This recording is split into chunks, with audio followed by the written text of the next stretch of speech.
ഇന്ന് കേരളത്തിൻ്റെ സുപ്രധാന ചർച്ചാ വിഷയം വയനാടോ മറ്റൊന്നുമല്ല.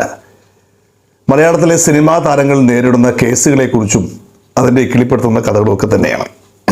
കൂടുതൽ ആൾക്കാരും അറിയാൻ ഇപ്പോൾ ആഗ്രഹിക്കുന്നു അതൊക്കെ തന്നെയാണ്. മലയാളിയുടെ ലൈംഗിക ദാരിദ്ര്യമാണോ ഇതിന് കാരണമെന്നൊന്നും എനിക്കറിയില്ല. എന്തായാലും ചൂടുപിടിപ്പിച്ച കഥകളാണ് ഇതുമായി ബന്ധപ്പെട്ട് പുറത്തു വന്നുകൊണ്ടിരിക്കുന്നത്. നിരവധി ആൾക്കാർ ഒരു അഭിഭാഷകൻ എന്ന നിലയ്ക്ക്, ഒരു ആക്ടർ എന്ന നിലയ്ക്ക് എന്നോട് മെസ്സേജുകൾ വഴി ചോദിക്കുന്ന ചോദ്യമാണ്, എന്തായിരിക്കും ഇത്തരം കേസുകളുടെ ഭാവി? എന്തായിരിക്കും, ഇവർക്കൊക്കെ ശിക്ഷ കിട്ടുമോ? നിലവിൽ സംവിധായകരടക്കം 17 പേർക്കെതിരെയാണ് കേസുകൾ വന്നിരിക്കുന്നത്. നിരവധി കേസുകൾ ഇനിയും വരാനിരിക്കുന്നു എന്നാണ് പറയപ്പെടുന്നത്. വർഷങ്ങൾക്ക് മുമ്പ് തന്നെ ശാരീരികമായി ഉപദ്രവിച്ചു എന്ന് പറഞ്ഞുകൊണ്ട് തന്നെ നിരവധി സ്ത്രീകൾ മുന്നോട്ട് വരികയാണ് എന്നുള്ളതാണ് സത്യം.